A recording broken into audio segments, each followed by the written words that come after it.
मेरा नाम है मोहित और आपका स्वागत है हमारे यूट्यूब चैनल हिस्ट्री चैंपियन में। तो जैसा कि आप जानते हो, आपका बीए सेकंड सेमेस्टर का जो सोशियोलॉजी का पेपर होने वाला, समाजशास्त्र का बेसिक कॉन्सेप्ट ऑफ सोशियोलॉजी, कौन सा बेसिक कॉन्सेप्ट ऑफ सोशियोलॉजी, उससे संबंधित आपके ये क्या होने वाला है, एक पूरा वन शॉट वीडियो होने वाला है, जिसके अंतर्गत आपको unit first, unit second, unit third और यूनिट फोर के सारे क्वेश्चन है इंपॉर्टेंट, उनका रिवीजन होने वाला है। तो आपको क्या करना है, सारे वीडियो को देखना है, चैनल को सब्सक्राइब कर देना है और वीडियो को लाइक कर देना और अपने दोस्तों को जरूर से शेयर कर देना है। मैंने एकदम सरल भाषा में आपको सारी चीज़ें इसमें समझाई हैं।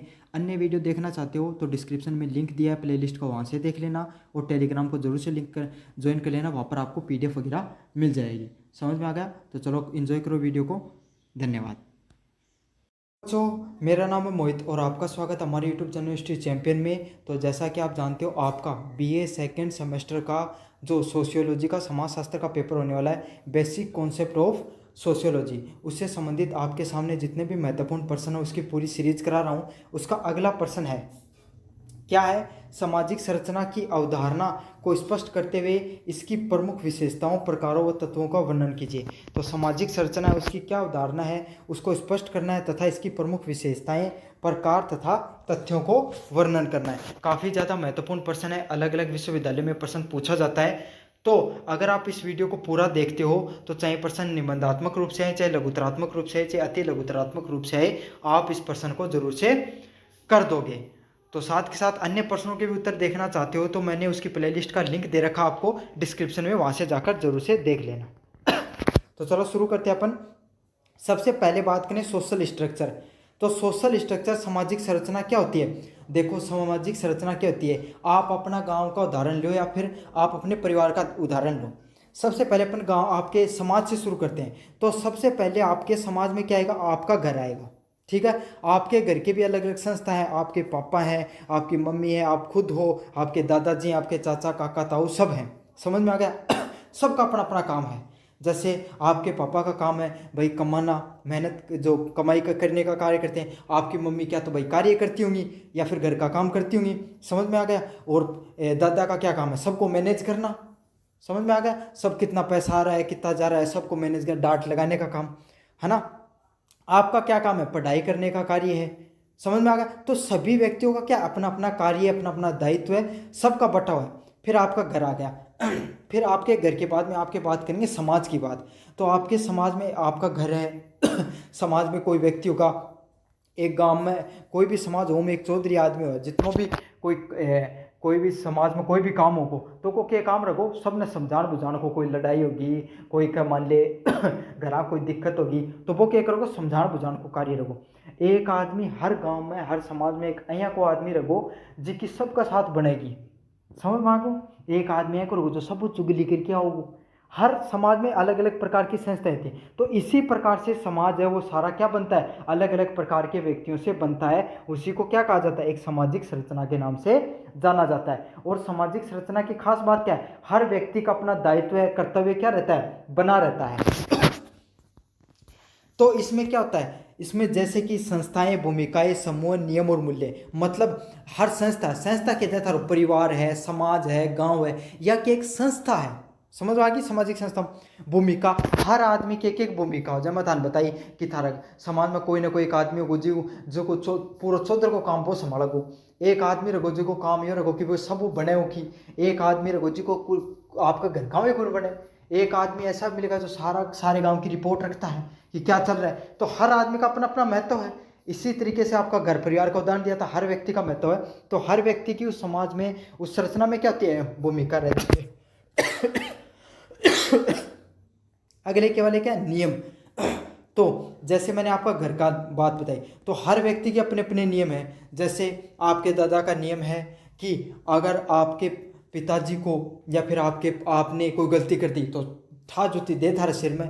क्या करे, गलती नहीं करनी है, सब ने मैनेज करने को काम है ना थारे दादा को। थारे पिताजी को क्या काम है, पिताजी को काम है थान मैनेज करने को, घर चलाने को, और जो थारे फाइनेंशियली चीज़ों को डेवलप करने का। आपकी मदर का क्या कार्य है, आपके मदर का ये कार्य है कि वो सारे घर में जितने फाइनेंशियल हो गई या फिर जो घर से संबंधित ज़रूरतें हो गई, समाज से संबंधित जो महिलाओं कार्य होती है वो देखती हैं। हर व्यक्ति का अपना अपना क्या होता है, भूमिका और कार्य होता है। मूल्य क्या होते हैं भाई, मूल्य होता है अगर ये लाइनें समझ लोगे ना आप, तो आगे आपको कुछ भी जोर नहीं आएगा, बस परिचय अच्छे से समझ लो इसका। मूल्य क्या होते हैं? हर व्यक्ति का अपना अपना मूल्य होता है भाई। कोई भी बात बनाओ, थारा पूरा परिवार में से कोई भी एक व्यक्ति की अगर भूमिका हटा दे, थान तो आज के टाइम में जी उम्र में था लागते हो ये मैं हूँ जो हूँ वो। समय ऐसा लगता ना घर पर माँ बाप तो सब गलत खाए ही, समाज सब गलत खाए, मैं सही हूँ। लेकिन जब आप बड़े हो जाओगे, उनकी उम्र क्या जाओगे, तब आपको समझ में आएगा कि हर व्यक्ति का अपना महत्व होता है, हर व्यक्ति का अपना मूल्य होता है, हर व्यक्ति का एक सिद्धांत होता है। समझ में आ गया आपको? तो इन सब चीज़ों से मिलकर ही एक पूरा सामाजिक संरचना बनती है, संस्थाएं, भूमिकाएं, समूह, नियम और मूल्यों से। और खास बात यही रहती है कि सारी चीज़ें आपस में जुड़ी रहती हैं, सामाजिक जीवन को व्यवस्थित करती हैं, और ये सारी चीज़ें मिलकर क्या बनता है? पूरा समाज का निर्माण होता है। अब सोचो कोई भी घरों में एक जैसा आदमी होगा तो क्या मजा आयो, समाज होगा उसमें एक जैसे आदमी होंगे तो क्या अच्छा लगेगा उसमें। समाज हो गया, चाहे घर होगा, परिवार, हर प्रकार का व्यक्ति होता है, तभी उसमें क्या आती है? रौनक आती है, उसमें अच्छा लगता है।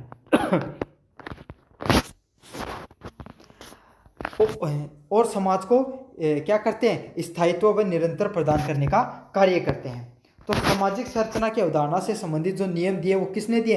हेल्बर्ट स्पेंसर ने दिए हैं, एमिल दुर्खिम ने दिए हैं, टाल्सन पार्सन्स ने दिए। तो ये नाम तो देखो थाने याद करना ही पड़ेगा, सीधी बात है। किसने दिए? हेल्बर्ट स्पेंसर ने, एमिल दुर्खिम व टाल्सन पार्सन्स के द्वारा दिए गए हैं।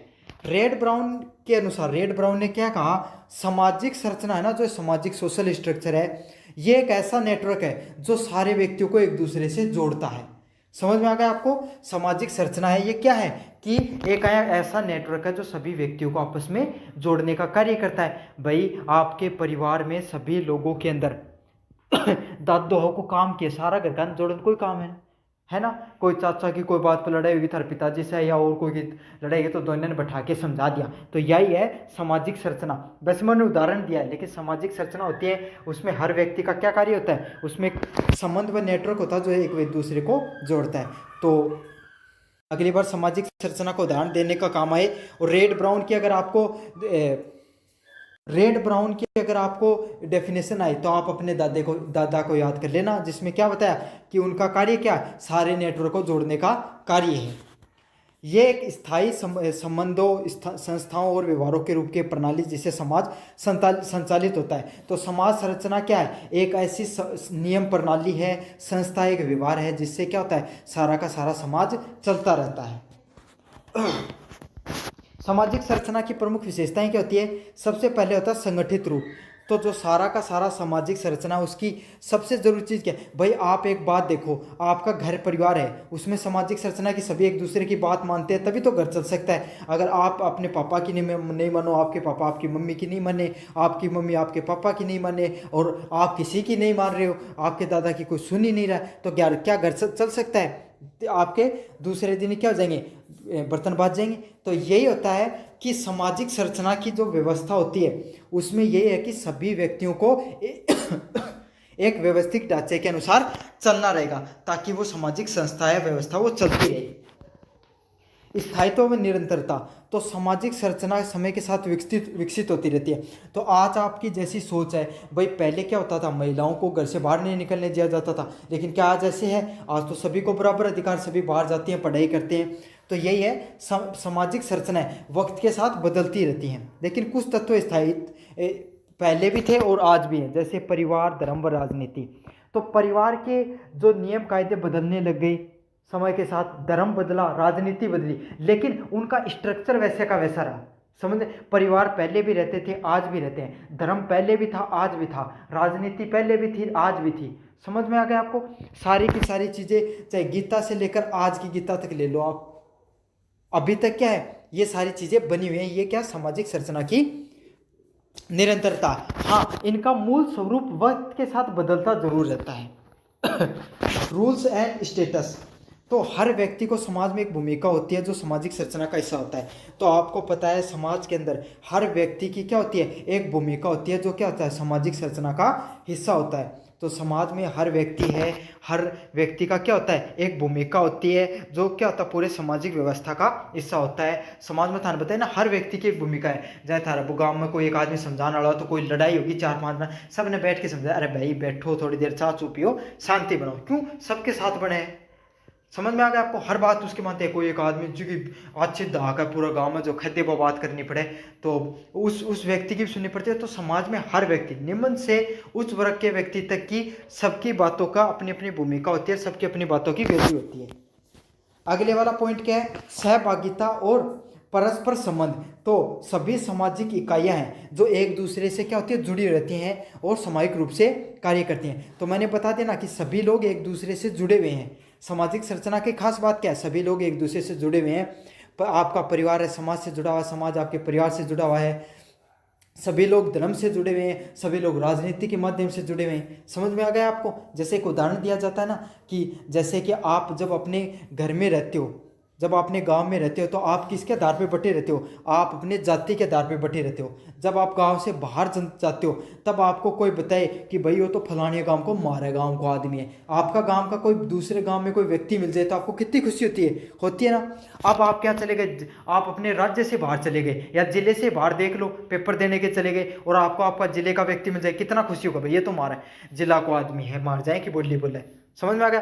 फिर आप क्या, आप चले गए दिल्ली, नौकरी लग गई, तो आप दिल्ली में अगर आपको कोई राजस्थानी मारवाड़ी बोलता हुआ कोई व्यक्ति मिल जाए तो आपको कितनी खुशी होगी कि भैया तो हमारा राजस्थान हुआ, आपको खुशी होती है ना। आप आउट ऑफ इंडिया चले जाते हो तो आपको क्या होता है, आपका देश का, इंडिया का कोई व्यक्ति मिलता है तो खुशी होती है। तो यही है कि सभी लोग हैं वो इन नियम कायदों से सामूहिक रूप से एक दूसरे से जुड़े रहते हैं। तो देखो जाति, धर्म, गांव, समाज, परिवार, कितने अलग अलग व्यवस्थाओं से हम जुड़े रहते हैं। इसी को क्या कहा जाता है, सामाजिक संरचना के नाम से जाना जाता है।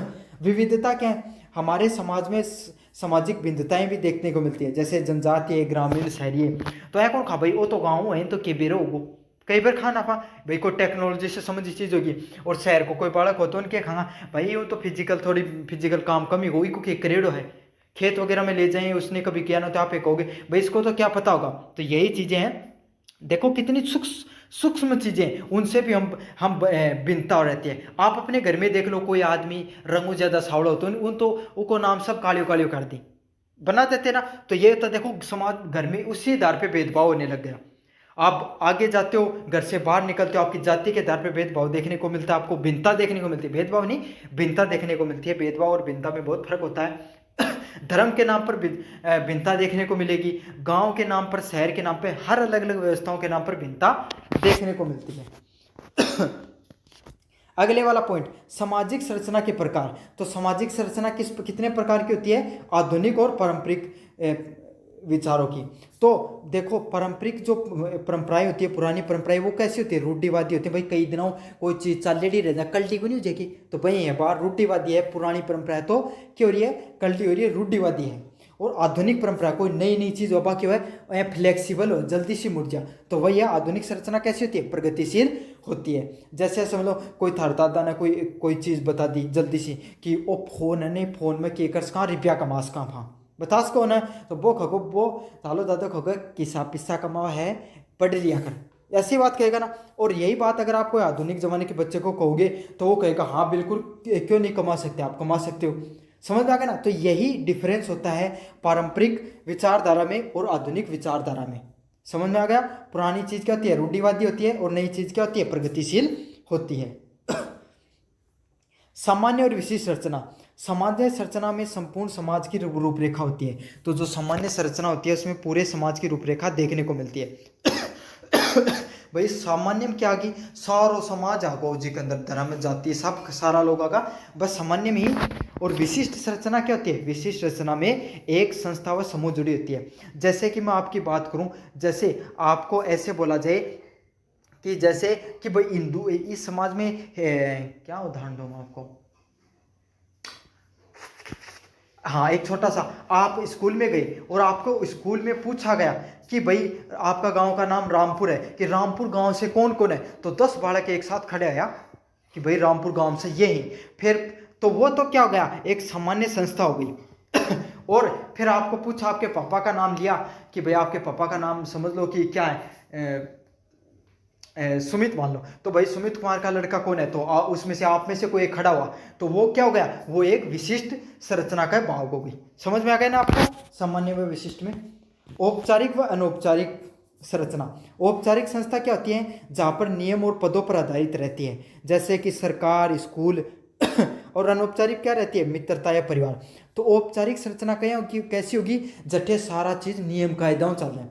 समझ में आ गया भाई? स्कूल हो गई, सरकारी स्कूल हो गई, सरकारी दफ्तर हो गया, वहाँ पे हर चीज़ में नियम रहता है कि ये बड़ा अधिकारी है, ये छोटा अधिकारी है, इसका ये कार्य है, इसको ये करना है, इसको ये नहीं करना है। सब कुछ नियम कायदों से बंधी रहती है। वो चीज़ें औपचारिक संरचना में आती है। अनौपचारिक में क्या आएगी? परिवार हो गया, मित्र हो गया, जहाँ पर नियम कायदे होते तो जरूर हैं, लेकिन फ्लेक्सिबल होते हैं एकदम। कि मतलब अच्छा दी तो कदे कहो आपके पापा ने आपको कह दिया कि बेटा ये काम नहीं करना है, तो कदे कदे थारा मन में आ गई। 90% तो बात माननी है, लेकिन 10% के करो थे नीचे की गली देखी निकल जाओ। तो यही बात रहे ना, जहाँ पे परिवार व दोस्तों पर आधारित रहती है, वो अनौपचारिक रहती है। अगला वाला पॉइंट है सामंतवादी और असमांतवादी संरचना। तो सामंतवादी संरचना में क्या होता है? सामंतवादी है तो सारा लोग के सम्मान, बस इतना याद कर लो। असामंतवादी के है जिम सारा लोग अलग अलग हैं। अब संरचना के तत्व बताऊं। ये इतना हार्ड प्रश्न है कि बहुत मुश्किल से बच्चों को याद होता है, लेकिन आप मेरे से पढ़ रहे हो, यही डिफरेंस है, तुरंत याद करवा दूंगा मैं आपको। सामाजिक संस्थाएं, सोशल इंस्टीट्यूशन कैसे क्या होते हैं? जहाँ पर सोशल सामाजिक संस्था में क्या हो, समाज में क्या हो? सबसे पहले थारो परिवार आवे, फिर धर्म आवे, फिर कितना पढ़ेड़ा हो, शिक्षा आवे, राजनीति और आर्थिक संस्था आवे। समझ में? अगर था लिखना हो ना सामाजिक संस्था के, थारा आसपास घर का आसपास जो जो चीजें ना बस सारी लिख दी हो बस। सामाजिक भूमिकाएं, तो हर व्यक्ति की अपनी अपनी भूमिका होती है। मैंने पहले बताया, जैसे थारा माता पिता ही, शिक्षक ही, नेता ही, चौधरी आदमी है कोई, समझ में आ गया? हर आदमी की क्या है? अपनी अपनी भूमिका है। उसी को क्या कहा जाता है? सामाजिक भूमिकाओं के नाम से जाना जाता है। सामाजिक स्थिति की बात करें तो किसी व्यक्ति को समाज में प्रतिष्ठा और स्थान हो, उसी को सामाजिक स्थिति। जैसे कोई व्यक्ति पैसे वाला है तो उसकी एक अलग रुतबा होगा, थोड़ा गरीब है जा कम पूछी भाई लोग आदमी ने। समझ में आ गया आपको? कोई आदमी बड़ा अधिकारी है तो उसकी पद की पूछ हो जाती है। तो यही होता है कि इंसान की सामाजिक स्थिति के आधार पर भी आपको अलग अलग चीज़ें देखने को मिलती हैं।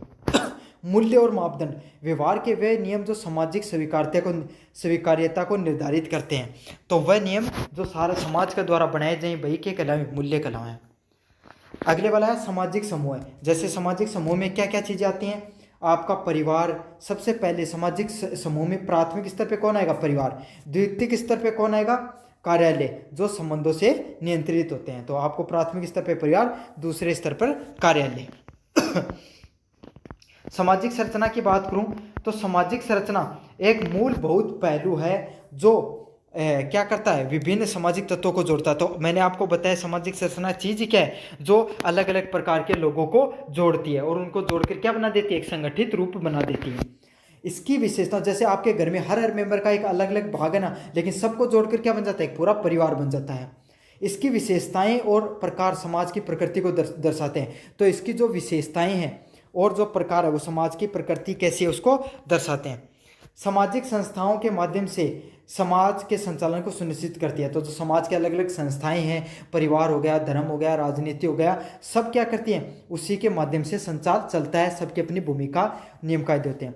समाज को समझने और बदलने के लिए समाज संरचना का अध्ययन करना जरूरी है। तो समाज को अगर आप समझना चाहते हो और उसको बदलना चाहते हो तो सामाजिक संरचना को सबसे पहले समझना जरूरी होता है। तो ये तो था आपका पहला प्रश्न सामाजिक संरचना से संबंधित। इतना 8% बच्चों की सबसे बड़ी समस्या रहती है, सर सामाजिक संरचना नहीं समझ में आ रही, समाज शास्त्र ले रखा है। तो आज से आ जाएगी आपको, ठीक है? तो कैसा लगा वीडियो जरूर से बताना, चैनल को जरूर से सब्सक्राइब कर देना और वीडियो को जरूर से लाइक कर देना। धन्यवाद। हेलो बच्चों, मेरा नाम है मोहित और आपका स्वागत है हमारे यूट्यूब चैनल हिस्ट्री चैंपियन में। तो जैसा कि आप जानते हो, आपका बीए सेकंड सेमेस्टर का जो पेपर होने वाला है सोशियोलॉजी का, समाजशास्त्र का, बेसिक कॉन्सेप्ट ऑफ सोशियोलॉजी, उससे संबंधित जितने भी महत्वपूर्ण प्रश्न हैं उनकी पूरी सीरीज मैं आपके सामने करवा रहा हूँ। तो उसका जो अगला प्रश्न है, सामाजिक व्यवस्था की अवधारणा को तथा समाज की इस अवधारणा को महत्व समझाइए। तो सामाजिक व्यवस्था की अवधारणा को समझाना है और उसके महत्व को भी साथ के साथ समझाना है। तो दोनों प्रश्नों को अपन अच्छे से करेंगे। काफ़ी ज़्यादा मोस्ट इंपॉर्टेंट प्रश्न है, अलग अलग विश्वविद्यालयों में ये प्रश्न बहुत बार पूछा गया है। तो आपको क्या करना है? वीडियो को पूरा देखना है। अगर वीडियो को पूरा देखोगे तो क्या होगा, इससे आपको चाहे प्रश्न निबंधात्मक रूप से, चाहे लघुतरात्मक रूप से, चाहे अति लघुतरात्मक रूप से, आप इस प्रश्न को जरूर से कर दोगे। तो चलो शुरू करते हैं अपन वीडियो को। तो सोशल ऑर्डर, सामाजिक व्यवस्था किसे कहते हैं? और एक चीज़ और बताऊं मैं, अगर आप मैंने अन्य प्रश्नों के उत्तर भी करा रखे हैं, उनको देखने के लिए आप जो प्लेलिस्ट है, डिस्क्रिप्शन में प्लेलिस्ट का लिंक दिया, उस पर क्लिक करके आप देख सकते हो। अगले प्रश्न की तरफ जाएं तो सामाजिक व्यवस्था, सोशल ऑर्डर किसे कहते हैं? समाज में व्यक्तियों और समूह के बीच एक नियत व स्थिर व संगठित संबंधों की स्थिति होती है। मतलब सोशल ऑर्डर क्या होता है? देखो, समाज में हर व्यक्ति का एक, मैंने आपको बताया था क्या होता है, महत्व होता है, हर व्यक्ति का अपना अपना कार्य होता है। फिर से वही उदाहरण लेके चलूँगा आपको, आपके परिवार से चीज़ें अच्छे से समझ में आएंगी। आपके पिताजी हैं, उनका कार्य क्या है भाई? घर में पैसे कमाने का, घर से जो इकोनॉमिक अर्थव्यवस्था से संबंधित चीज़ें हैं उनको चलाने का कार्य किसका होता है? आपके पापा जी का होता है। फिर आपकी मदर की बात करें, चाहे आपकी मदर गृहिणी हो, चाहे कोई कार्य करती हो कोई पर, उनका कार्य क्या होता है? घर से संबंधित जो व्यवस्थाएं होंगी उनको संचालन का किसका कार्य होता है? आपकी मदर का कार्य होता है। आपका या आपके भाई बहनों का कार्य क्या होता है? आपका जो भाई आपसे संबंधित जो कार्य हैं घर के, आप वो करोगे, तथा आप भविष्य का जो आपका परिवार है उसका भविष्य का निर्माण करने का हाथ किस में है? आपके हाथ में है। आपके जो दादा है, काका ताऊ चाचा चाची हैं, उनका कार्य क्या भाई? आपके दादा दादी का कार्य क्या होता है? वो आप सभी लोगों पर नियंत्रण करने का कार्य करते हैं कि भाई सभी लोग व्यवस्था से रह रहे हैं, नहीं कर रहे, और किसी के साथ लड़ाई हो गई आपकी, या फिर मतलब मैनेजमेंट का कार्य किसका होता है? आपके दादा दादी का कार्य होता है, जो सारे विभागों को संभालते हैं। प्रधानमंत्री है, ये समझ लो आप एक तरीके से, आपके दादा को सारे व्यवस्थाओं को वही देखते हैं। तो समझ में आ गया? अगर आपके परिवार में सभी लोग इस व्यवस्था के हिसाब से चलेंगे, सब एक दूसरे की बात मानेंगे, तो क्या होगा? आपका घर है, परिवार, वो अच्छे से चलेगा। अब कोई किसी की नहीं सुन रहा है, समझ में आ गया? आपके पापा आपकी मम्मी की नहीं सुन रहे, आपकी मम्मी आपके पापा की नहीं सुन रहे, तो इससे क्या होगा? अव्यवस्थाएं फैल जाएंगी। तो क्या होगा? कोई भी समाज है उसको चलाने के लिए, कोई भी संस्था को चलाने के लिए उसमें एक सामाजिक व्यवस्था होनी जरूरी होती है। तो उसका क्या फायदा होता है? उससे शांति, अनुशासन और सहयोग है वो बिल्कुल बना रहता है। और सामाजिक जो उसमें नियमों और मूल्यों के माध्यम से समाज को, जो सामाजिक व्यवस्था है उसमें क्या होते हैं? कुछ नियम बनाए जाते हैं हर समाज के अंदर। तो आपके घर के अंदर नियम है कि भाई आपकी जो आप हो वो आपके पापा के सामने नहीं बोलोगे, आपके पापा मम्मी कहेंगे वो कार्य करोगे। तो और आपके पापा मम्मी है वो आपके दादाजी की बात मानते हैं। तो इससे क्या होता है? ये सब नियम है, समझ में आ गया? इन नियम से क्या होता है? आपकी जो सामाजिक प्रणाली है, आपका परिवार है, वो अच्छे से चलता है। अब एमिल दुर्खिम के अनुसार क्या कहा गया है? सामाजिक स्थिति वह स्थिति है, सामाजिक व्यवस्था वो स्थिति है जिससे समाज के विभिन्न अंग आपसी संयोजन से कार्य करते हैं। तो सामाजिक व्यवस्था एक ऐसी व्यवस्था होती है जहाँ पर सभी लोग क्या होते हैं? आपस में मिलजुल कर रहते हैं, अपनी एक दूसरे की बात मानकर क्या होते हैं? कार्य करते हैं। तो ऐसे समझ लो कि भाई अगर आपके दादा की बात आपके पापा मानेंगे, पापा की बात है वो आप सब लोग मानोगे, तो क्या होगा? सभी लोग अच्छे से मिलजुल कर रहेंगे, तो क्या होगा? घर अच्छे से चलेगा। तो यही बात है, सामाजिक व्यवस्था भी वही होती है। जब सभी लोग सामंजस्य के साथ रहते हैं तो सामाजिक व्यवस्था अच्छे से चलती है, उसी को सामाजिक व्यवस्था कहा जाता है। टार्सन पार्सन्स के अनुसार सामाजिक व्यवस्था वह प्रक्रिया है जिसके द्वारा समाज के सदस्य अपने कार्यों को परस्पर सहयोग व नियमों से संचालित करते हैं। तो इनके अनुसार सामाजिक व्यवस्था क्या प्रक्रिया है? वो प्रक्रिया है जिससे जो समाज के सभी सदस्य हैं वो अपने सारे के सारे कार्य एक दूसरे से क्या करते हैं? एक दूसरे से मिलजुल कर कार्य करते हैं। समझ में आ गया? तो सारे लोग अपने एक दूसरे के सहयोग के साथ कार्य करेंगे। भाई आपको घर में किसी चीज़ की जरूरत पड़ गई, छोटा काम, जैसे आपको घर से संबंधित कोई काम है तो जिसको क्या करोगे? आप करोगे। घर का कोई मतलब बड़ा काम है, समाज से संबंधित काम, वो आपके पापा करेंगे। ऐसा कार्य है जिसको आपके पापा के बस की बात नहीं, वो आपके दादा समझा सलट कर आएंगे। तो यही है, समाज के प्रत्येक सदस्य का कार्य और परस्पर सहयोग से क्या होता है? समाज की जो ये व्यवस्था है वो चलती है। अगले वाला पॉइंट है सामाजिक व्यवस्था की अवधारणा। तो सामाजिक व्यवस्था की क्या अवधारणा होती है? ये एक ऐसा ढांचा है जिसमें समाज के सभी अंग जैसे व्यक्ति, समूह, संस्था, नियम, मूल्य और परंपराएं आपस में कार्य करती हैं। जैसे व्यक्ति क्या हो गए? आप सभी लोग हो, आपके घर के वो व्यक्ति हो गए। समूह क्या? आपका परिवार क्या? एक पूरा समूह है। संस्था क्या है? समाज पूरा ही एक संस्था के रूप में कार्य करता है। नियम क्या है? आप सब लोगों के अपने अपने नियम है भाई, घर पे रहने के, सबके समाज के अपने अपने नियम होते हैं, देश के अपने अपने नियम होते हैं। तो ये सब लोग कैसे चल सकते हैं? जब उनकी मूल्य और परंपराएं हैं ये सब चीज़ें संरक्षित रहेंगी, आपस में सही से चलेंगी, तभी संगठित रूप से कार्य करेंगी, तभी क्या रहेगी सामाजिक व्यवस्था या समाज वो अच्छे से कार्य करेगा। सभी व्यक्ति सामाजिक मापदंडों की उपेक्षा अनुरूप व्यवहार करेंगे, तब समाज में अनुशासन व समन्वय बना रहेगा। तो इसी को क्या कहा जाता है, सामाजिक व्यवस्था कहा जाता है। तो अगर सभी लोग, आपके घर में वही बात है, सभी एक दूसरे की बात मानेंगे, सभी लोग अपने मापदंडों के अनुसार सभी के जो कार्य निर्धारित किए गए वो कार्य करते रहेंगे, तो समाज के अंदर व्यवस्था बनी रहेगी और वो क्या करेगी, सामाजिक व्यवस्था अच्छे से चलती रहती है। सामाजिक व्यवस्था के प्रमुख अंग क्या है? पहला है नियम और कानून। समाज में व्यवस्था बनाने के लिए नियम बनाए जाते हैं। तो आपको पता है भाई, समाज में व्यवस्था अनुशासन बनाने के लिए क्या बनाए जाते हैं, नियम और कानून बनाए जाते हैं, तथा साथ के साथ उनका पालन भी किया जाता है। जैसे घर का नियम है कि भाई कोई आपके माता पिता की बात है, छोटे बच्चे मानेंगे, समझ में आ गया आपको, आपकी बात है वो भी अगर आप माता पिता को कहते हो तो वो भी सुनते हैं आपकी बातों को, आपकी इच्छाओं को पूरा करते हैं। तो यही है, कोई भी समाज होगा उसमें नियम बनाया जाता है कि समाज की व्यवस्थाएं इस तरीके से चलेंगी। अगले वाला पॉइंट है मूल्य और मानदंड। ये सामाजिक आचरण की दिशा तय करती हैं कि व्यक्तियों को व्यवहार के अनुशासित करती हैं। तो मूल्य और मापदंड क्या होगी भाई, सभी व्यक्ति के अपने अपने मूल्य व नियम बना दिए गए। तो जैसे छोटों का अलग नियम है, छोटे बच्चों के अलग नियम है, बड़ों के अलग नियम है। तो इस सब का क्या होगा, इससे सबका आचरण तय होता है। समझ में आ गया आपको? तो ऐसा नहीं, अब आपके पापा को आप तू करके नहीं बोल सकते, यार थोड़ी बोल सकते हो, नहीं बोल सकते ना। तो ये नियम है। जैसे आप अपने दोस्त के साथ रहते हो वैसे अपने पिताजी के साथ थोड़ी रह सकते हो। तो वही फर्क होता है। ये सब जो आचरण है ये जो मूल्य मापदंड बनाए गए, क्यों बनाए गए, ताकि जो व्यवस्था वो अनुशासित रूप से चलती रहे। 3 नंबर प्रश्न, भूमिकाएं और स्थितियां, रोल और स्टेटस। तो प्रत्येक व्यक्ति वो उसकी एक सामाजिक भूमिका रहती है जो उसे तय दिशा में कार्य करने के लिए प्रेरित करती है। तो आपको पता है समाज में प्रत्येक व्यक्ति की अपनी अपनी भूमिका रहती है और वही उसी हिसाब से कार्य करता है और उसी हिसाब से प्रेरित रहता है। संस्थाएं की बातें करें तो संस्था क्या होती है, परिवार, शिक्षा, राजनीति, ये सभी समाज को नियंत्रण करने में सहायक होते हैं। तो सामाजिक प्रणाली में भी क्या होती है, अलग अलग संस्थाएं होती है, जैसे परिवार हो गई, शिक्षा हो गई और राजनीति हो गई। तो इन सब का अलग अलग कार्य होते हैं। भाई छोटे छोटे परिवारों से क्या बनता है, पूरा समाज बनता है। सभी लोग अगर शिक्षित होंगे, ज्ञान होगा, तो क्या होगा, लोगों को अनुशासित करना बहुत आसान होता है। राजनीति क्या होती है, सभी लोगों को अनुशासित ढंग से चलाने का जो कार्य किया जाता है वो राजनीति के द्वारा किया जाता है। अगर राजनीति मजबूत होगी, संगठन का जो आदमी होगा, अब घर का लीडर अगर अच्छा होगा तो घर अच्छे से अपना आप ही चलेगा। तो वही बात है, इसी को क्या कहा जाता है, इंस्टीट्यूशन के नाम से जाना जाता है। नैतिकता और सामाजिक नियंत्रण। सामाजिक व्यवस्था को बनाने के लिए नैतिक मूल्यों और नियंत्रण तंत्र की भूमिका महत्वपूर्ण होती है। तो सामाजिक व्यवस्था को बनाने के लिए जो नैतिक मूल्य हैं और नियंत्रण तंत्र है उसकी भूमिका क्या रहती है, महत्वपूर्ण रहती है। अगले वाले पॉइंट की बात करूँ, इंपॉर्टेंस ऑफ सोशियोलॉजी। तो सामाजिक व्यवस्था की क्या महत्व, समाजशास्त्र में सामाजिक व्यवस्था का क्या महत्व होता है, समाज की स्थिरता और संतुलन। तो सामाजिक व्यवस्था को स्थापित बनाने के लिए, एक संतुलित रूप से चलाने के लिए, और अराजकता, जो मतलब अराजकता क्या होती है, सभी लोग अपने गलत तरीके से चलने, कोई किधर जा रहा है किधर जा रहा है, इन सब से बचने के लिए आपको क्या चाहिए, सामाजिक व्यवस्था को होना जरूरी है। अगले वाला पॉइंट है सामूहिक सहयोग की भावना।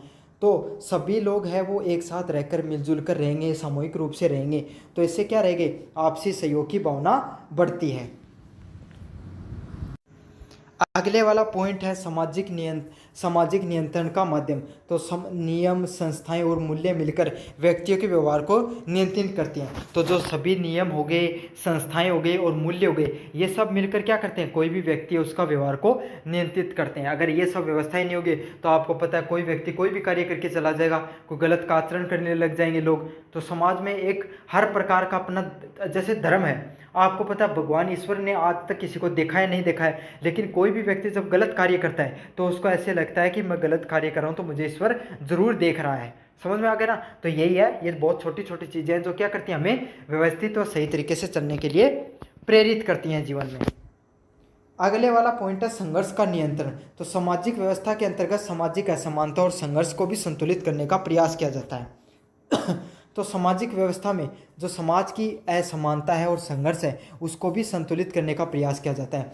तो अलग अलग प्रकार के समाज में नियम बना दिए जाते हैं, जैसे कि आप देख सकते हो कि जो गरीब लोग होते हैं उनको क्या होता है, उनको सरकार हेल्प करती है, उनके लिए नियम कायदे बनाए जाते हैं। तो इससे क्या होता है, सामाजिक असमानता है वो क्या रहे, नियंत्रण में रहे, और संघर्ष जो अलग अलग वर्ग होते हैं उनमें टकराव होने से बच सके। अब आपको पता है आपके परिवार में अगर सभी लोग सही तरीके से चल रहे हैं, आपके दादा की बात अगर आपके पापा मान रहे हैं तो आप भी उनकी बातें मानोगे। अगर वो आपस में लड़ते रहते हैं तो आप सोचोगे कि यही उनकी बात नहीं मानते तो मैं क्यों मानूं। समझ में आ गया ना। तो नियम कायदे क्या, इनका क्या फायदा होता है, ये आपको संघर्ष करने से बचाते हैं। अगले वाला पॉइंट है सामाजिक एकता और अखंडता के आधार पे। तो सभी वर्ग व जाति धर्म के लोग हैं वो सामाजिक नियमों का पालन करते हैं जो समाज की एकता बनी रहती है। तो सभी जाति व धर्म के लोग हैं वो अगर सामाजिक नियमों का पालन करेंगे तो समाज में क्या रहेगी, एकता बनी रहेगी। सब एक दूसरे को परेशान नहीं करेगा कोई एक दूसरे को, तो क्या रहेगा, इससे समाज में संतुलन बना रहता है। अगले वाला पॉइंट है संस्थागत विकास को प्रोत्साहन देना। तो एक सुसंगठित व्यवस्था संस्थाओं को आगे बढ़ने का अवसर देती है। तो एक सही तरीके से अगर कोई व्यवस्था चल रही है तो इससे क्या होगा, वो बहुत जल्दी प्रगति करेगी। तो भाई कोई गाड़ी है, समझ में आया, कोई गाड़ी है, उसका टायर सही से चल रहा है, उसका तेल सही से चल रहा है, पूरी गाड़ी एकदम फिट है तो जल्दी जल्दी आगे बढ़ेगी। और जिसका अगर मान ली टायर भी पंचर है, टायर घसेड़ा ही थोड़ा वो चला जा, क्या होता है उसके अंदर जो गाड़ी के अलग अलग पार्ट्स हैं वो भी खिंडे हुए हैं, तो क्या होगा, इससे चलेगी तब धक धक करेगी, समझ, अच्छे से नहीं चलेगी, आपको डर रहेगा बेटा कठी रुक जाओगी। तो यही है, कोई भी व्यवस्था है, कोई भी समाज है, कोई भी संस्था सही से चलती है तो क्या होती है, बहुत जल्दी प्रगति कर जाती है। सामाजिक व्यवस्था के अभाव की समस्याएं। तो अगर सामाजिक व्यवस्था में अभाव होगा तो क्या होगा, अराजकता और हिंसा देखने को मिलेगी। मतलब सभी लोग हैं एक दूसरे की बात नहीं मानेंगे तो हिंसा होने लग जाएगी।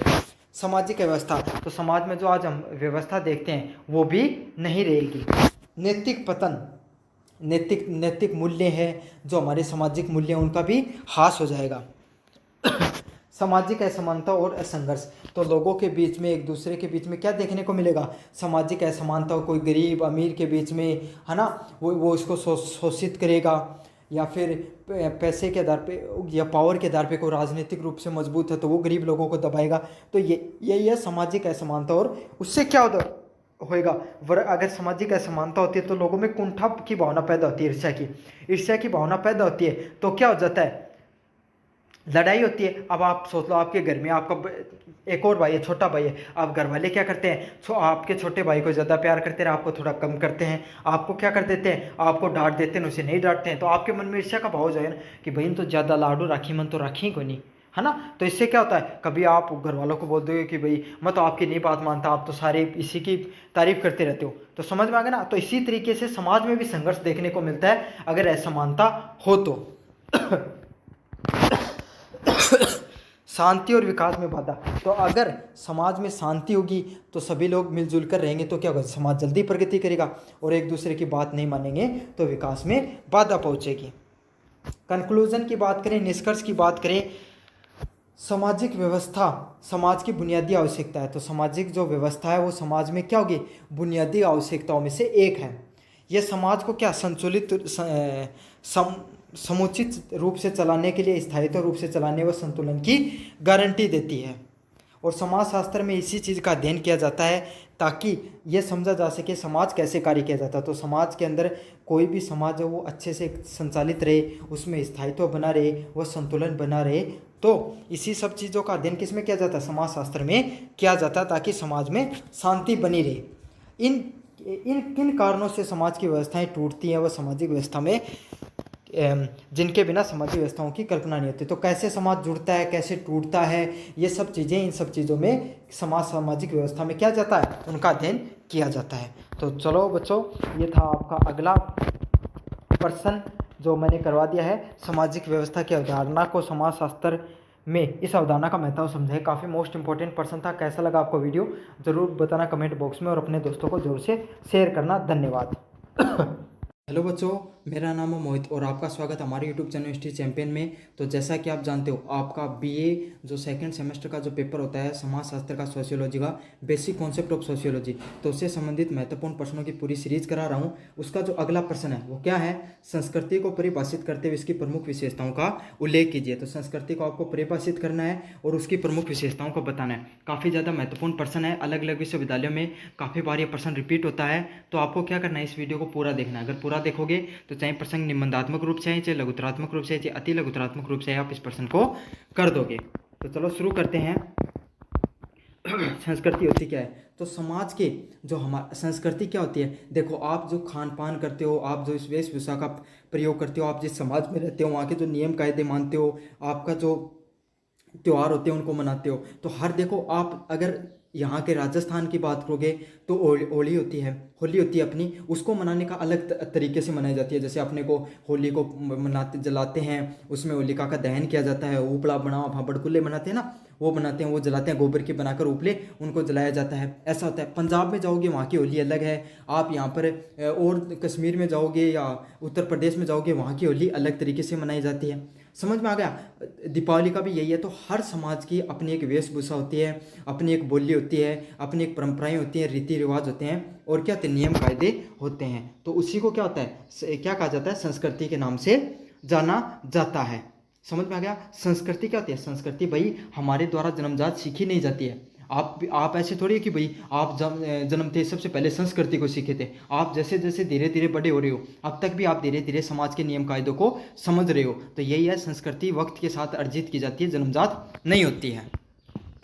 और इसमें क्या आता है भाई, आपकी भाषा हो गई। अब पंजाब की भाषा अलग है, पंजाबी भाषा है, अपनी भाषा अलग है, उनका रहन सहन अलग है, अपना रहन सहन अलग है, उनका खान पान अलग है, अपना खान पान अलग है। तो यही है, यही जो डिफरेंस है, इसी को क्या कहा जाता है, संस्कृति के नाम से कहा जाता है। ईबी टाइलर के अनुसार क्या गया था, क्या कहा था ईबी टाइलर ने, संस्कृति वह जटिल संपूर्णता है जिसमें ज्ञान, विश्वास, कला, नैतिकता और कानून, रीति रिवाज आते हैं। मतलब संस्कृति क्या है, संस्कृति एक प्रकार की पूर्ण संपूर्णता का, मतलब कंप्लीटनेस का, संपूर्णता का आपको भाव देती है, जिसमें आपको क्या क्या देखने को मिलता है, ज्ञान। तो इससे क्या होता है, संस्कृति से आपको ज्ञान प्राप्त होता है कि समाज में हमें किस तरीके से रहना चाहिए, अगर और जो हमें जीवन को किस तरीके से जीना चाहिए भी हमारी संस्कृति के माध्यम से हमें पता चलता है। विश्वास, विश्वास किस चीज़ का विश्वास मिलता है आपको, जीवन में अगर मुश्किल परिस्थितियों में हो, समझ में आ गया आपको, और उस समय आपके पास आपके समाज के लोग, आपके आसपास आपके दोस्त, आपका परिवार अगर आपके पास हो तो कितना साहस मिलता है आदमी को। तो इससे इंसान को विश्वास भी मिलता है। कला व नैतिकता, तो आपको पता है अपन जो मॉरल वैल्यूज़ हैं, जैसे आपने सीखा कि भाई अगर आप अलग अलग समाज में, कुछ लोगों, कुछ समाज में क्या होता है, अपने को पेड़ काटना मना होता है, जो मांस मदिरा का सेवन करना मना होता है, बड़ों का आदर करना चाहिए हमें। समाज जैसे अपने को जानवर वगैरह की भी क्या करनी चाहिए, नैतिकता के साथ रहना चाहिए। तो समाज में किस तरीके से रहना है, ये सब हम कहाँ से समझते हैं, संस्कृति के द्वारा ही सीखते हैं। और जो मनुष्य समाज का सदस्य होने के नाते अर्जित करता है। तो ये सारी चीज़ें आपको बचपन में पैदा होते थोड़ी पता चल गई थी कि ये आपके पिताजी हैं, पिताजी के बारे में तो पता चल गया है, लेकिन दादा हैं, तो उसके साथ आप क्या कर सकते हो, उसको आपका आदर करना चाहिए। तो बालकपन में थोड़ी रहते तो आप बोल देता, यदि होता था ना ऐसा, आप डांट देते थे ऐसा कि, लेकिन अब थोड़ी डांट सकते हो, अब नहीं डांट सकते, क्योंकि समय के साथ आपके अंदर क्या आ गया है, इस चीज़ का ज्ञान आ गया है कि आपको बड़ों का आदर करना चाहिए। मैकमोनाची के अनुसार मानव आवश्यकता को पूरा करने के लिए बनाई गई जीवन पद्धति है। तो मानव की जितनी भी आवश्यकताएं होती हैं उनको पूरा करने के लिए ये क्या बनाई गई, एक प्रकार की पद्धति बनाई गई है, जिससे मानव वो अपना जीवन अच्छे से जी सके।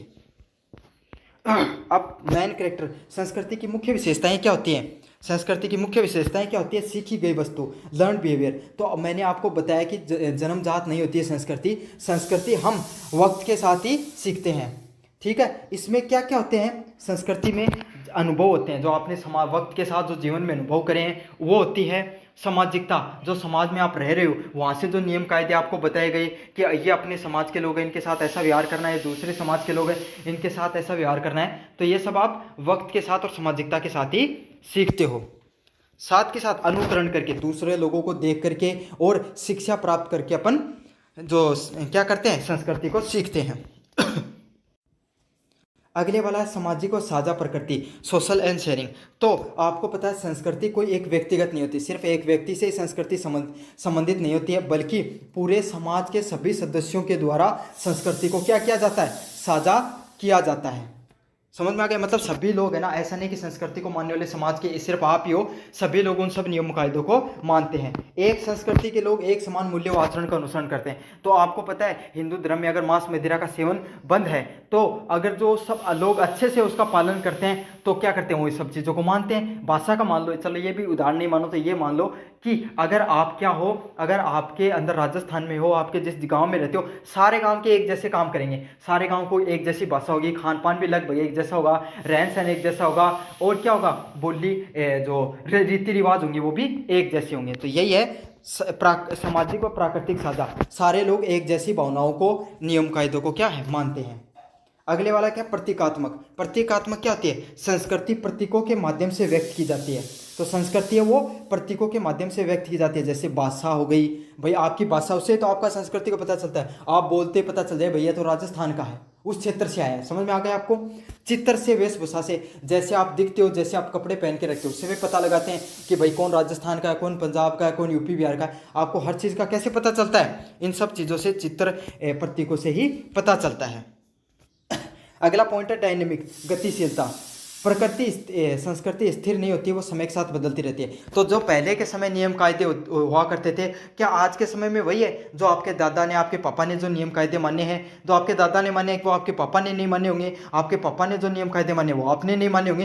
तो यही है, वक्त के साथ चीज़ें, संस्कृति है वो, उसमें बदलाव देखने को मिलता है। नई पीढ़ियाँ इसमें सुधार और परिवर्तन व नवाचार करती हैं। तो नई पीढ़ी आती हैं, उसके साथ नए विचार भी निकल कर आते हैं। आपको पता है आज के समय में लोग अपने घर से ज़्यादा फ़ोन को तवज्जो देने लगे हैं, देते हैं ना भाई। घर पे अगर कोई व्यक्ति बीमार हो जाए तो आदमी पर फिर भी सहन कर लेता है, लेकिन फ़ोन को अगर कुछ हो गया तो इंसान को बिल्कुल सहन नहीं होती है ना। तो यही बात है कि संस्कृति वो वक्त के साथ बदलती रहती है। समन्वयकारी शक्ति, संस्कृति है वो विभिन्न संस्थाओं, परंपराओं, रीति रिवाज को जोड़कर समाज में एकता व समन्वय बनाए रखती है। तो संस्कृति का क्या हो गया भाई, चाहे आदमी, आपके गांव के लोग है ना, चाहे आपस समाज के लोग कितने लड़ते रहो, लेकिन बात जब दूसरे गांव के साथ लड़ाई किया जाए, दूसरे गांव से कोई ये समझ लो आपके गांव में कोई टूर्नामेंट हो रहा है कोई स्पोर्ट्स का, खेलने का, समझ में आ गया, आपके गांव की टीम क्या कर रही है, खेल रही है उसमें, तो आपकी चाहे कितनी लड़ाई हो गांव के अंदर, लेकिन बाहर जब खेलने गए सभी लोग एकजुटता के साथ दिखाएंगे, आपकी टीम को सपोर्ट करेंगे। तो यही होती है, सारे लोगों को क्या करने का कार्य करती है संस्कृति, इकट्ठा करने का कार्य करती है। जैसे ऐसे नहीं बोलते हो, आपके जो कॉलेज होगा उसमें भी ग्रुप होंगे अलग अलग लोगों के, इसी तरीके से होता है, आप लाइब्रेरी में जाते हो तो वहाँ पे भी आपके ग्रुप होंगे। तो यही होता है, वो आपकी संस्कृति, रहन सहन व वेशभूषा से ही तय होती हैं सारी चीज़ें। अगला क्या है, अनुवर्ती, अनुकूली प्रवृत्ति। तो संस्कृति क्या होती है, समय के साथ सामाजिक आवश्यकताओं के साथ खुद को बदलती रहती है। समझ में आ गया, जैसे जैसे समय बढ़ता जाता है संस्कृति में भी बदलाव देखने को मिलते हैं। इसमें क्या होती है, अनुकूली प्रवृत्ति होती है, समय के साथ बदलाव की प्रवृत्ति होती है। अगले वाला क्या, मनोनिर्मित। तो जो संस्कृति है ये मानव समाज की सुजित व्यवस्था है। तो संस्कृति है ये किसके द्वारा निर्मित की गई है, संस्कृति को मानव समाज के द्वारा निर्मित की गई है। ये प्राकृतिक नहीं आती बल्कि मनुष्य के द्वारा बनाई जाती है। तो आपको पता है भाई समाज में रहने सहने का नियम हो गया। अब आपको एक छोटा सा नियम बताऊं, जैसे क्या होता है, आप ये समझ लो कश्मीर के लोग हैं, तो कश्मीर के लोगों के आप कपड़े देखोगे थोड़ा लंबा चौड़ा पहनते हैं वो, है ना, और पूरा मुंह वगैरह को भी ढक के रखते हैं, और उनका पहने में आपको ऐसे कपड़े देखेंगे जो सारे शरीर को ढक कर रखते हैं। अपना राजस्थान की पुरानी वेशभूषा की बात करें, कैसे कपड़े थे जिसमें तन खुला खुला कपड़ा आपको देखने को मिलेगा। जैसे आदमी क्या पहनते थे, धोती और कुर्ता, तो धोती होती थी वो खुली रहती थी, कुर्ता भी ऐसा रहता था। तो गर्मी ज़्यादा पड़ती है राजस्थान के अंदर, गर्मी ज़्यादा पड़ती है, तो आपको पता भाई अगर खुला रहेगा तो इंसान के शरीर को हवा लगती रहेगी, इससे क्या होगी, बीमारियाँ कम फैलेंगी। तो यही चीज़ होती है, जैसी वेशभूषा होती है उसी तरीके से क्या ध्यान में रखा जाता है, संस्कृति का निर्माण होता है, वैसी बोली बोली जाती है। अगले वाला पॉइंट है नैतिकता और मूल्यों के आधार। तो संस्कृति लोगों के आचरण को मूल्य आधारित बनाती है। तो संस्कृति है ना, वो लोगों का जो आचरण होता है लोग कैसे व्यवहार करेंगे उसको मूल्य आधारित बनाती है। मतलब लोगों के बीच में, भाई थारा गाँव में अगर आप जा रहे हो और आप किसी जानवर को पीटते हो तो आपको कोई गांव का आदमी कहे भाई क्यों बेफालतू जानवर ना परेशान करें, कहते ना। तो यही होता है, आप किसी अपने माँ बाप के साथ लड़ाई कर रहे हो, अच्छे से व्यवहार नहीं कर रहे हो, समाज के साथ और कोई व्यक्ति के साथ गलत कार्य कर रहे हो, तो समाज के सारे लोग इकट्ठा होकर उसको समझाते हैं ना, भाई क्यों गरीब आदमी ना मारे हैं, समझ में आ गया ना आपको इन सब चीज़ों को। तो यही होता है समाज का कार्य, यही होता है संस्कृति का कार्य, यही होता है कि वो अनुचित व उचित कार्य के बीच में क्या करती है, आपको डिफरेंस करके बताती है कि आपको क्या करना चाहिए जीवन में, क्या नहीं करना चाहिए। वरना अगर ये नहीं हो तो हर कोई आदमी गलत सही कार्य को उसको जीवन में पता ही नहीं चले। अगले वाला पॉइंट है प्रेषणीयता। तो पीढ़ी है वो एक पीढ़ी से दूसरी पीढ़ी को सिखाई जाती है या स्थानांतरित होती है। इसका माध्यम क्या होता है, परिवार, शिक्षा और सामाजिक संस्थाएं होती हैं। तो संस्कृति की क्या खासियत होती है, उसको एक समाज से दूसरे, एक पीढ़ी से दूसरी पीढ़ी के अंदर उसको बताया जाता है, इसको अलग अलग माध्यम से लोगों तक पहुंचाया जाता है। जैसे इसका माध्यम क्या क्या हो सकते हैं, परिवार हो गया, शिक्षा हो गई और सामाजिक संस्थाएं हैं वो इसकी उदाहरण के रूप में होती हैं। समझ में आ गया आपको। तो भाई आपने अपने माँ बाप से चीज़ों को सीखा होगा, कहाँ स्कूल में सीखा होगा, शिक्षा के माध्यम से सीखा होगा गलत व सही चीज़ों को। भाई बोल लिया आपने, भाषा है उसकी तो कोई शिक्षा नहीं ली आपकी मातृभाषा की, आपने अपने माता पिता को देखकर सीख ली। खान पान वेशभूषा ये तो सब कहाँ से सीखे, आपने राजस्थान में रहते हो तो वैसे वेशभूषा पहनोगे। अब आप चले गए यहाँ पर विदेश में तो वहाँ जैसी वेशभूषा पहननी पड़ेगी। क्यों, जैसा देश वैसा भेष। अगले वाले की बात करें अपन निष्कर्ष की, संस्कृति किसी भी समाज की आत्मा होती है। तो संस्कृति होती है ना, वो कोई भी समाज की मूल आत्मा होती है। समझ में आ गया। आप थाने भी बेर है, अगर थारी बोली है, जब कोई बोल रहे बाहर न जा रही हो थे, अपने देश से बाहर न जा रही हो, फिर गांव से बाहर न जा रही हो, या राज्य से बाहर जा रही हो, थारो कोई थार जाए का कपड़ा पहन के थार जाए की बोली बोला थारो कितना जीवड़ो खुश हो जा। तो यही होती है आदमी की, समाज की आत्मा होती है संस्कृति। व्यक्ति और समाज के आचरण, विचारों और जीवन शैली की दिशा देती है। और ये समाज हो गया, व्यक्ति हो गया, उसके जो कैसा व्यवहार होगा, आचरण होगा, कैसे विचार आएंगे, कैसे जीवन शैली को जिएंगे, इन सब चीज़ों का क्या देती है वो नई दिशा देती है। संस्कृति न केवल जीवन को अर्थपूर्ण बनाती है, तो संस्कृति का क्या कार्य होता है, वो ना तो जीवन को मूल्यवान बनाती है बल्कि सामाजिक संगठन, एकता व पहचान को मजबूती देती है। तो इसका क्या कार्य होता है, सामाजिक पहचान हो गई, सामाजिक एकता हो गई, उसको मजबूती देती है।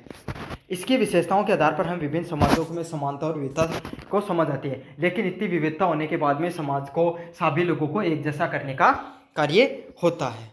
तो ये तो था आपका सामाजिक संस्कृति से संबंधित पर्सन, संस्कृति को परिभाषित करने वाला और उसकी प्रमुख विशेषताओं से संबंधित पर्सन। कैसा लगा वीडियो जरूर बताना। और जो अन्य महत्वपूर्ण पर्सन है वो मैंने अपने प्लेलिस्ट का लिंक दिया, वहाँ पर जाके जरूर से देख लेना। बच्चों, मेरा नाम है मोहित और आपका स्वागत है हमारे यूट्यूब चैनल हिस्ट्री चैंपियन में। तो जैसा कि आप जानते हो, आपका सोशियोलॉजी या समाजशास्त्र का पेपर होता है बेसिक कॉन्सेप्ट ऑफ सोशियोलॉजी। इससे संबंधित जो महत्वपूर्ण पर्सन है उनकी पूरी सीरीज करा रहा हूँ। उसका जो अगला पर्सन है, सामाजिक परिवर्तन के तत्व व सिद्धांत एवं कारणों की व्याख्या कीजिए। तो सामाजिक परिवर्तन में जो सिद्धांत हैं, तत्व हैं और उनके कारणों की क्या करनी है, आपको व्याख्या करनी है। सेरोकिन, आपगर्बन और कार्ल मार्क्स के सामाजिक परिवर्तन संबंधित नियमों को आपको बताना है। तो ये काफ़ी ज़्यादा महत्वपूर्ण पर्सन होने वाला आपका सामाजिक परिवर्तन का। ये सिद्धांत में से एक ना एक सिद्धांत आपके सामने जरूर देखने को मिलेगा। तो चलो अपन इस वीडियो को अगर आप पूरा देख लेते हो तो चाहे प्रश्न निबंधात्मक रूप से, चाहे लघुतरात्मक रूप से, चाहे अति लघुतरात्मक रूप से, आप इस प्रश्न को जरूर से कर दोगे। साथ बात यही है कि अन्य प्रश्नों के भी आप अगर उत्तर देखना चाहते हो तो आपको क्या करना है, डिस्क्रिप्शन में प्लेलिस्ट का लिंक दिया हो सोशियोलॉजी का, वहां से जाकर आप जरूर से देख लेना। पहले वाले प्रश्न की बात करूं, अब अपने वीडियो को शुरू करें। सामाजिक परिवर्तन की क्या परिभाषा होती है? सामाजिक प्रक्रिया क्या होती है? सामाजिक प्रक्रिया वह प्रक्रिया होती है जिसमें समाज की संरचनाएं, संस्थाएं, मूल्य और विचारधारा और व्यवहार समय के साथ परिवर्तित होता रहता है। तो सामाजिक परिवर्तन क्या हुआ, सबसे पता चल रहा है समाज में होने वाले परिवर्तनों को समाज परिवर्तन कहा जाता है। समझ में आ गया आपको? तो समाज की जो संरचनाएं हैं, समाज की जो व्यवस्थाएं हैं, संस्थाएं हैं, जो वहाँ पर लोग रहते हैं, उनके तरीके में, उनके मूल्य और विचारधाराओं में, व्यवहार में जो परिवर्तन आता है उसी को क्या कहा जाता है, सामाजिक परिवर्तन कहा जाता है। अब जैसे मैं उदाहरण के रूप में अगर आपको चीज़ों को समझाऊं तो जैसे पहले के समय क्या हुआ करता था, परिवार होते थे वो बड़े बड़े होते थे। पहले लोगों को क्या विचार होते थे, ज़्यादा बड़ा परिवार होगा, ज़्यादा ताकत होगी, ज़्यादा अपनी वैल्यू होगी। समझ में आ गया? तो लोग बड़े परिवार रखने में विश्वास रखते थे। क्या आज के समय में रखते हैं? आज के समय ऐसे रखते हैं कि भाई छोटा परिवार होगा तो ज़्यादा खुशी रहेगी। पहले लोग मिलजुल कर ज़्यादा रहते थे, अब अकेला ज़्यादा रहना पसंद करते हैं। समझ में आ गया? साथ के साथ पहले शिक्षा का इतना महत्व नहीं दिया जाता था। आदमी किस चीज़ को ज़्यादा महत्व देते थे, भाई अगर कोई आदमी है उसको अगर खेत का काम आता है, घर का काम आता है, तो वो ज़्यादा निपुण माना जाता था, जिसको ज़्यादा पढ़ाई से ज़्यादा समझ, व्यवहारिकता को ज़्यादा महत्व दिया जाता था शिक्षा से। आज के समय किसको ज़्यादा महत्व दिया जाता है, शिक्षा को ज़्यादा महत्व दिया जाता। तो यही है, वक्त के साथ जो चीज़ें बदलती रहती हैं उसी को क्या कहा जाता है, सामाजिक परिवर्तन के नाम से जाना जाता है। पहला है मैकाइवर और पेज के अनुसार। तो मैकाइवर और पेज ने क्या बताया है, सामाजिक परिवर्तन का क्या तात्पर्य है, समाज संबंधों में परिवर्तन। तो वक्त के साथ जो हमारे समाज के साथ जो संबंध होते हैं उनमें जो परिवर्तन आते हैं उसी को क्या कहा जाता है, सामाजिक परिवर्तन के नाम से जाना जाता है। डॉक्टर जे वी हावर्ड्स के अनुसार सामाजिक परिवर्तन वह परिवर्तन है जो सामाजिक जीवन की संरचना और कार्य में आता है। तो क्या कहता है कि जो हमारे जीवन में जो धीरे धीरे बदलाव हो रहा है, तो आज के समय में आपको पता है लोग इंसानों से ज़्यादा तवज्जो किसको देने लगे हैं, फ़ोन को, तकनीक को ज़्यादा तवज्जो देने लगे हैं। तो यही होता है जो हमारे सामाजिक जीवन और संरचना और कार्य करने की प्रणाली में जो परिवर्तन आता रहता है उसी को क्या कहा जाता है, सामाजिक परिवर्तन कहा जाता है। और हावर्ड ने ये बात कही है। सामाजिक परिवर्तन के क्या क्या तत्व होते हैं, एलिमेंट ऑफ सोशल चेंज के क्या होते हैं। पहला, स्थायित्व और परिवर्तन दोनों साथ साथ होते हैं। तो जो क्या होता है, समाज में कुछ तत्व स्थिर रहेंगे। जैसे मैंने उदाहरण देकर बताया परिवार का, तो परिवार पहले भी होता था, भगवान श्री राम के रामायण से लेकर आज तक परिवार उस समय भी था, परिवार आज के समय भी है। फर्क क्या गया, पहले परिवार बड़े होते थे, मिलजुल कर रहते थे, आज के समय परिवार छोटे होने लगे, एक दूसरे से अलगाव में रहने पर ज़्यादा विश्वास रखते हैं। तो धर्म हो गया, राजनीति हो गया, परिवार हो गया, ये सब समाज के स्थायित्व तत्व होते हैं। परिवर्तनशील कौन से होते हैं, जो हमारी वेशभूषा हो गई, भाषा हो गई, बोली हो गई, खान पान हो गया, ये वक्त के साथ क्या होते हैं, स्थायित्व, ये आते हैं परिवर्तन वाले तत्वों पर। तो पहले अपन जो खाते थे वो खान पान आज थोड़ा रहा है, पहले कितना अंतर आ गया आजकल। प्रत्येक परिवर्तन सामाजिक नहीं होता है, तो हर परिवर्तन क्या होता है, सामाजिक नहीं होता है। जैसे बालों की स्टाइल बदलना एक व्यक्तिगत परिवर्तन है। तो पहले देखते थे ना, पहले कोई एक समय था जब पहले आपके दादा को देखना, उनकी हमेशा हेयर स्टाइल कैसी मिलेगी, छोटी छोटी बाल रखूंगा, छोटा छोटा एकदम, जने ज़्यादा दिन तक नहीं। अब क्या समय बदला, फिर आपको पता भैया अजय देवगन वाली स्टाइल आई, एकदम बड़े बड़े बाल रखने वाली, हवा में लहराने वाली। फिर और वक्त बदला, फिर स्टाइल आई कैसे, हनी सिंह वाली, एकदम जो ऊंचे करके बाल रखने वाली। अब कैसे आ गई, अब बाल ही नहीं रहे तो स्टाइल कहाँ बच गई, तो छोटे छोटे बाल वाली फिर से आ गई। तो यही होता है, वक्त के साथ जो बदलाव आता है, ये कुछ परिवर्तनों में वो व्यक्तिगत भी होते हैं। समझ में आ गया आपको। प्रभाव पारस्परिक होते हैं। समाज परिवर्तन अन्य क्षेत्र जैसे आर्थिक, राजनीतिक और धार्मिक परिवर्तन भी करता है। तो समाज में जो परिवर्तन होते हैं वो सिर्फ एक क्षेत्र में नहीं होते, सभी क्षेत्रों में बराबर रूप से चलते हैं। जैसे आर्थिक आएगा, अगर आर्थिक रूप से लोग मजबूत होंगे, भाई पैसा होगा तो लोगों के पास पैसा होगा, तो आपको पता है राजनीति में भी आएंगे। तो जिसके पास भी गांव में ज़्यादा पैसा होता है सबसे पहले सरपंच का चुनाव वही लड़ता है। तो यही बात है। और जिसके पास आर्थिक व राजनीतिक ताकत होगी वो धार्मिक को भी कंट्रोल में करेगा। आपको पता है इस चीज़ को। तो इतना भाई जो धर्म वगैरह के ज़्यादा प्रचारक कौन होते हैं, भाई जिनके पास पैसा होता है, ये सब चीज़ें करते हैं। तो ये सब चीज़ें आपस में एक दूसरे को प्रभावित करती रहती हैं। समाज परिवर्तन सार्वभौमिक है। तो समाज का जो परिवर्तन होता है वो एक लोग पर लागू नहीं होता है। शुरुआत एक व्यक्ति से होती है और धीरे बदलता बदलता सारे समाज है उस पर वो चीज़ लागू हो जाती है। अगले वाला पॉइंट है, धीमी और तीव्र गति से होता है। तो जो समाज में जो परिवर्तन है वो धीरे धीरे होता है। आपको पता है पहले के जो शिक्षा है, पहले शिक्षा का इतना महत्व वो नहीं होता था, लेकिन धीरे धीरे वक्त बदलता रह गया, कुछ समय लगा, लेकिन आज शिक्षा का कितना महत्व वो हमारे समाज में देखने को मिलता है। तो यही है कि जैसे जो जाति व्यवस्था उसमें ढीलापन, या मतलब अब जाति व्यवस्था पहले जितनी मजबूत नहीं रही है। तो ये क्या हुआ, ये धीरे धीरे बदलाव देखने को मिले हैं। और कुछ परिवर्तन अचानक होते हैं, जैसे क्रांति आ गई, जैसे कोई किसी ने कोई गलत स्पीच दे दिया तो बहुत बड़ा आंदोलन खड़ा हो गया। तो ये क्या हो गई, त्वरित समाज बदलाव में आते हैं। अगले वाले पॉइंट की बात करूं, सामाजिक परिवर्तन के कारण। तो सामाजिक परिवर्तन के क्या क्या कारण होते हैं, सामाजिक परिवर्तन के क्या क्या कार्य होते हैं, समाज में किस किस के प्रकार के परिवर्तन होते हैं। पहला होता है भौतिक कारण। तो भूगोलिक परिवर्तन होते हैं, जैसे बाढ़ आ गई, आपदा आ गई, जैसे कोरोना आ गया। कोरोना के बाद में सरकारी नौकरी के प्रति लोगों का क्रेज बढ़ा ना। तो यही है बस, जो वक्त के साथ जो बदलाव आते हैं, कुछ भौतिक कारण होते हैं, भूगोलिक कारण होते हैं, जिसके कारण क्या होते हैं, समाज में हमारे बदलाव देखने को मिलता है। अगले वाला पॉइंट है प्रौद्योगिक कारण। प्रौद्योगिक कारण क्या होता है, जैसे तकनीक में बदलाव आ रहा है, उस कारण से क्या हो गया, लोगों का जीवन है बदल गया। तब फोन आने के कारण लोगों की सामाजिकता में कितना बदलाव आया है। लोग हैं आज के समय बाहर निकलना कम पसंद करते हैं। पहले जितने मेले लगते थे उनमें कितनी भीड़ होती थी, आज के समय नहीं होती है। पहले सामाजिक कार्यक्रम होता, हर व्यक्ति भाग लेता था, आपको पता है। आज के समय लोगों की रुचि नहीं रह गई है। तो यही है, नई तकनीक जैसे इंटरनेट, मोबाइल, आर्टिफिशियल इंटेलिजेंस है, ये सब चीज़ें क्या करती हैं, समाज के व्यवहार में बदलाव करती रहती हैं।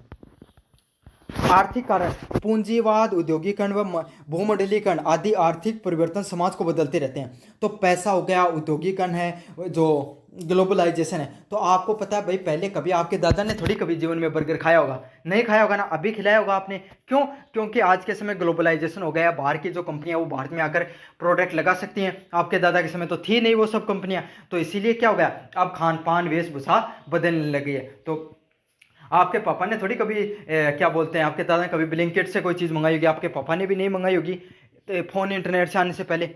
समझ में आ गया? तो आप मंगाते हो, यही फर्क है जो पूंजीवाद, औद्योगिकरण के साथ धीरे धीरे चीज़ें बदलती रहती हैं।